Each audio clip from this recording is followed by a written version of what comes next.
చెప్పుడు రేపు అన్ని కట్టిస్తాం 2వ తేదీ నుంచి నువ్వు సచివాలయం దగ్గరికి వెళ్ళి సార్ అన్ని ఇప్పించామమ్మా అన్ని అప్లికేషన్ ఇచ్చి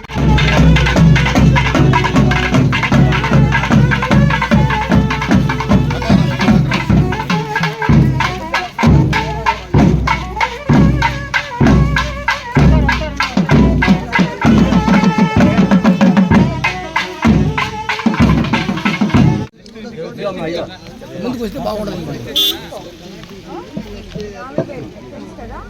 ఆమె కూడా 2వ తేదీ 2వ తేదీ కొత్త పెన్షన్లు రాయించుకుంటాం సరేనా. వచ్చినప్పుడు ఈ పేరు కూడా పెట్టిస్తాం. వరదలు వచ్చాయి కొన్ని రోజుల తర్వాత ఇళ్ల స్థలాలు ఇల్లు కూడా ఏదైతే చంద్రబాబు నాయుడు గారు చెప్పారో అవన్నీ తప్పేయలేదని.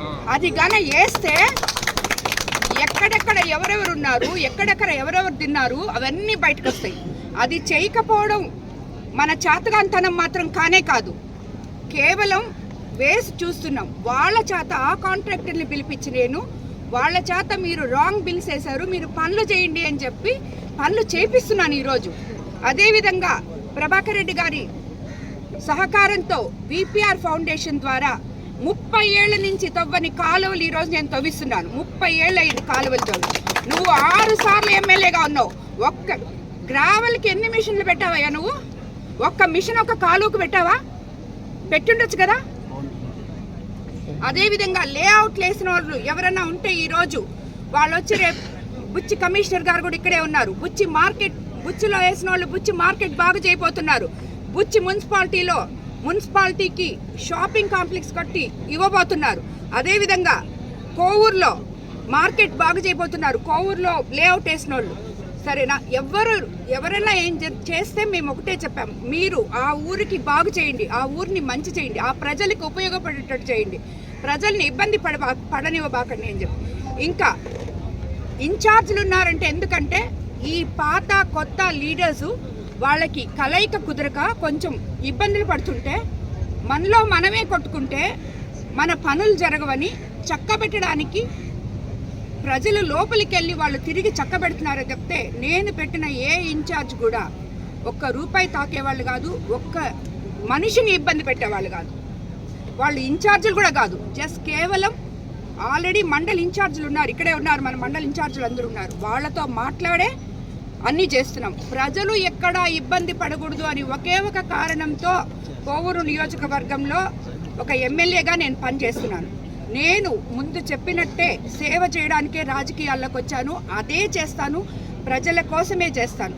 కాబట్టి ఈ ఒక పార్టీ వాళ్ళ ఒక పాంప్లెట్ని అడ్డం పెట్టుకొని ఇష్టం వచ్చినట్టు పిచ్చి రాతలు రాస్తే ఆ ఎమ్మెల్యేని ఆల్రెడీ తరివేశారు మనుషులు. ఎప్పుడు రానంత మెజార్టీ ఇచ్చి 55,000 మెజార్టీతో నన్ను గెలిపించారు.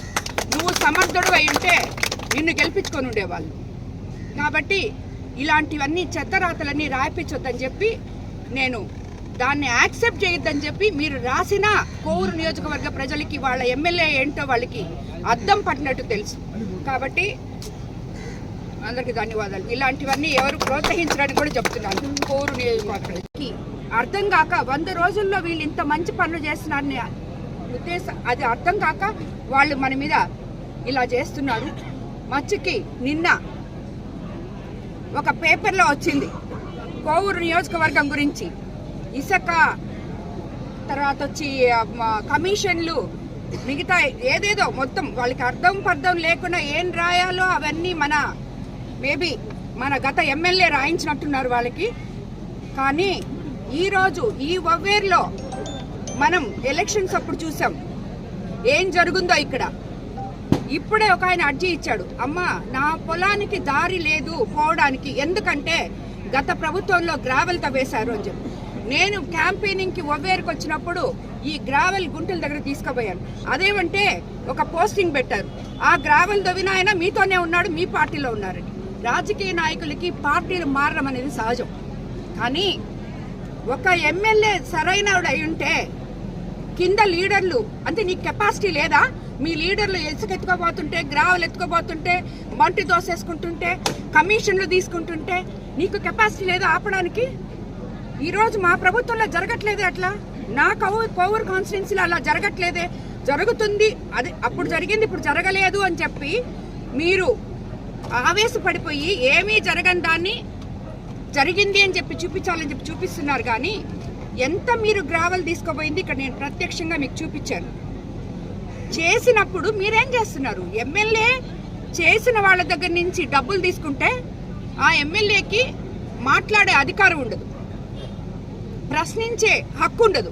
ఎందుకంటే నువ్వే ఆ పని చేస్తుంటే నీ కింద నాయకులు కూడా అదే పని చేస్తారు. నువ్వు మండలానికి ఒక షాడో లీడర్ని పెట్టి వాళ్ళ ద్వారా దోసుకుంది వైఎస్ఆర్సీపీ గవర్నమెంట్లో నువ్వు చేసావు. ఒక్క మనిషికి డైరెక్ట్గా నీ అప్రోచ్ అనేదే లేదు. ఈరోజు నేను ప్రజల్లో ఉన్నా, ప్రజలకి ఏం కావాలో చేస్తున్నా. ఇక్కడ ఉన్న కోవూరు కాన్స్టిట్యున్సీలో ప్రతి ఒక్కరికి తెలుసు నేనేంటో, నేను ప్రజలకు ఏం చేస్తున్నాను. తర్వాత కాంట్రాక్టర్లు మొత్తం అందరూ భయపడిపోయి అసలు చెయ్యని పనులకి బిల్లులు చేసి, ఎందుకు వాళ్ళు బిల్లులు చేస్తారంటే నీ ప్రోద్బలంతో. నువ్వు ఒక్కొక్క వర్క్లో 9 కోట్లు 10 కోట్లు పర్సంటేజ్లకి మించి వాళ్ళ దగ్గర ఇప్పుడు వరకు పనే జరగలేదు. మైపాడ్ రోడ్లో ఆల్రెడీ డబ్బులు తీసేసుకొని ఉన్నావు. ఆల్రెడీ ఇక్కడ మల్దేవి ముదివర్తి కాజ్వే ఏమీ పనులు జరగలేదు. బట్ అతనైతే కంప్లీట్ ఒక్కొక్క దగ్గర 10 కోట్లు 9 కోట్లు